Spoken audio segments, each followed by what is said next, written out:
it's Holly, and today we're going to be reviewing The Hollow Places by Kingfisher. This is an adult horror novel, and this one is a little bit more mild on the horror side, so if you're somebody who's kind of a beginner and looking for something that's a little bit more unsettling and weird and super quirky, also kind of funny, I think you're really going to like this one. I gave this one 3.5 out of 5 stars.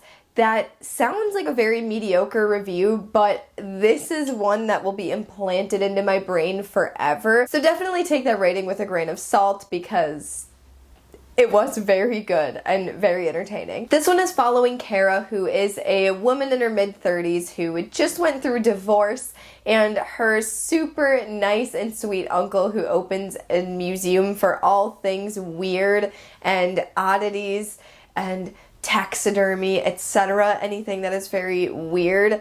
Well, he invites her to live with him at this museum, so she takes him up on that offer since she doesn't really have anywhere to go. Soon after moving into the Museum of Oddities, she actually ends up finding a hole in the wall. So her and her best friend go to take a look at what is inside of this hole that's in the wall, and I honestly think that the synopsis on the back tells you more than it really should. So I'm going to personally leave it at that, and it is up to you if you want to look a little bit further, but I honestly think you're best off to kind of go in blind and just truly discover everything with no expectations at all whatsoever. I think you're going to have a blast with it. This museum is so interesting to me, and I absolutely loved reading about it. Now, I'm not a fan of taxidermy or anything like that, but reading about it was just really interesting, and getting to know her uncle, who has owned this museum for a very, very, very long time, and he is just like the most sweet-hearted, just wonderful person ever. I adored him so much throughout this book. Overall, that just made for a really fun setting, being in this museum and her growing up and having the museum be a big part of her life. It was really interesting to see her kind of come back to that and just kind of relive those childhood feelings, and it just felt very cozy, even though it was super weird and unsettling. I don't even know how that makes sense, but it does when you read it. I really appreciated that there was no romance in this novel. This is the story of two best friends, so that was super fun to see their character interactions, and of course he's like the most amazing gay BFF ever. I adored his character so freaking much. He was great. He added so much dark humor to this story. It was definitely sprinkled throughout it. You got a lot of comedic relief, and those are my two favorite genres, are blending horror and comedy. So I really enjoyed that dynamic, and they just really worked well with each other. There was just something really refreshing reading something that's just like this fun friendship, and they really respected each other and helped each other out, so I really liked them. And overall, the unsettling atmosphere and some really creepy, really disturbing things, and some things that were just plain odd. And I didn't know if I should be seriously creeped out or if I should be laughing. And for some reason, I really liked that, because the ridiculousness of this one, it goes there. It goes there. Just gonna leave it at that. So like I said before, I do seriously think that jumping into this one blind and not really knowing what we're gonna get on the other side of this wall is definitely the best way to do it.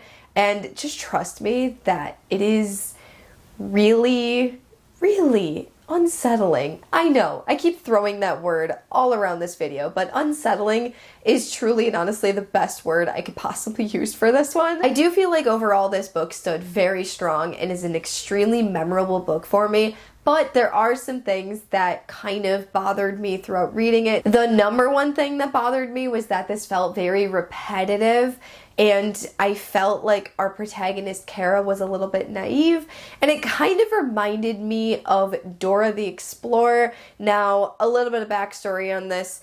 I hated Dora the Explorer when I was a kid. I was not a fan of that show. It bothered me so much, but it made me feel like I was watching Dora the Explorer, because it felt like that moment when she's asking you, where's my backpack? And it's like right there, plain as day, right in front of you, and you're like screaming at your TV being like, it's right there, Dora, it's right there. That is the feeling I got with this book.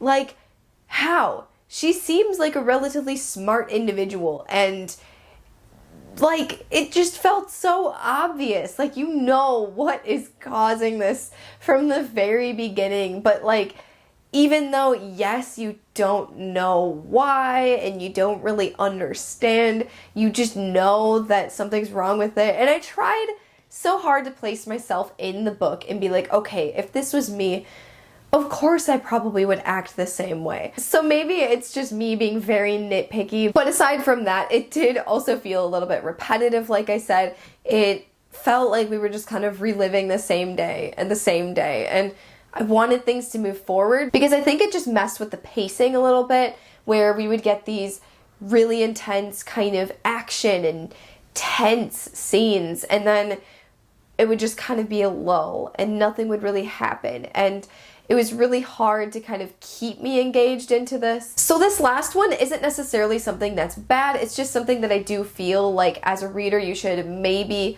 possibly know before you jump into this book. And that's just that this is very, very, very Lovecraftian inspired. So if that kind of writing style bothers you, where you can't fully picture what is happening, then maybe this book isn't for you, because I feel like, yes, the majority of the things were very well answered and stuff like that, but there were some scenes throughout the book that I couldn't fully visualize. That's just something that's a very Lovecraftian kind of feel, where you're not really understanding exactly what you are reading or trying to be looking at. And for me, it wasn't something I really noticed as I was reading it, but then I read other reviews and then I realized, yeah, I didn't really have a perfect picture in my head, but when you read the acknowledgments and you kind of see that she very much was inspired by Lovecraft, and I kind of talked to my husband about it, who loves H.P. Lovecraft's work, so he kind of explained to me that yes, that is very much a entire kind of feel that his stories bring, and I do think that's exactly what she was trying to do. So it wasn't like she was intentionally not creating a very good atmosphere for you. It was something that she did to kind of create this overall unsettling ambiance. I personally really liked it. I do feel like this one is not an atmospheric kind of read. So that's not something I was necessarily expecting from this book, but I can also see the arguments that say they wish it was a little bit more atmospheric and descriptive, because I do think that would have really stepped this up a little bit more. So overall, I will have this book implanted into my memory forever, for sure. There are only few books that really, really stick out after reading them, and this is definitely going to be one of them. So like I said before, do not take my 3.5 out of 5 stars ratings as anything bad, because this was just a lot of fun and it really sinks its teeth into you, you know? Let me know down below if you've read this book before, what your thoughts are on it. Otherwise, just let me know if you plan on reading this. I would love to hear what you guys have to say. Thank you so much for watching my video, and make sure to like this video. Also, make sure to subscribe to my channel if you want to see more bookish content from me. Breathing, it can be difficult when you talk a lot. Anyways, bye!